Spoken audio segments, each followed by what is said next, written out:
शेर का डरपोक बच्चा।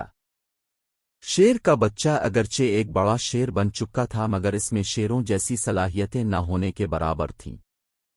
एक दफा एक शिकारी ने जंगल से एक शेर का बच्चा पकड़ा। बच्चा बहुत छोटा था और अपनी माँ का दूध पीता था। शिकारी उसे अपने घर ले आया। शिकारी के बच्चे नन्हे शेर को देखकर बहुत खुश हुए और वो इससे खेलने लगे।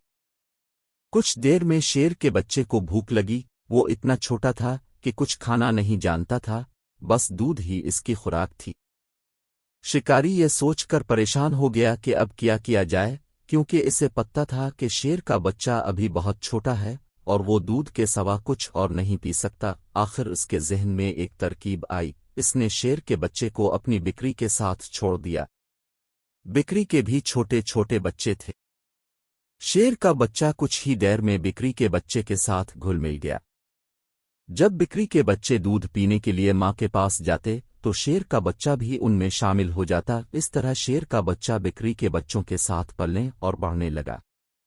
वो आहिस्ता आहिस्ता उन्हीं के रंग में रंग गया। वो देखने में तो शेर लगता था मगर उसकी तमाम आदत और खसलतें बिक्री के बच्चों जैसी थीं। इस तरह शेर का बच्चा बिक्री के बच्चों के साथ साथ बड़ा हो गया था।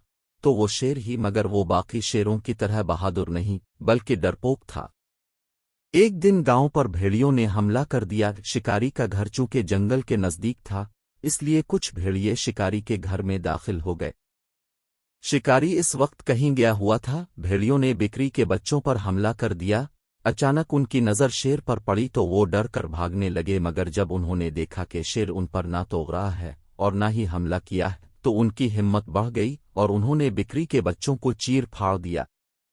शेर का बच्चा अगरचे एक बड़ा शेर बन चुका था मगर इसमें शेरों जैसी सलाहियतें न होने के बराबर थीं। वो खड़ा सब कुछ देखता रहा और उनका मुकाबला न कर सका। भेड़िए हमला करके वापस चले गए और शेर वहीं खड़ा रहा।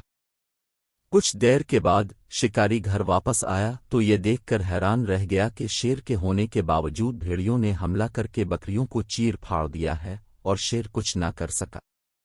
इसे बेहद सदमा हुआ। इसने तो ये सोचकर शेर के बच्चे को बिक्री के बच्चों के साथ छोड़ा था कि वो मुसीबत में उनके काम आएगा, मगर वो ये नहीं जानता था कि बिक्री के साथ रहते रहते इसकी अपनी सलाहियतें खत्म हो चुकी थीं। अगर वो शेरों के साथ जंगल में रहता तो फिर उनकी तरह शिकार करने का आदी होता और उन्हीं की तरह बहादुर भी होता। शिकारी ने सोचा कि यहाँ रहते हुए तो ये शेर बिल्कुल बेकार है, क्योंकि ये तो उसके जानवरों की रखवाली या हिफाजत तक नहीं कर सकता, इसलिए इसका यहाँ रहने का अब कोई फायदा ही नहीं। तो क्यों ना इसे जंगल में ही वापस छोड़ दिया जाए ताकि अपने साथियों के साथ रहते हुए इसमें भी उन जैसी ही बहादुराना सिफात पैदा हो जाए। ये सोचते ही शिकारी ने शेर को अपने साथ लिया और उसे वापस जंगल में छोड़ आया।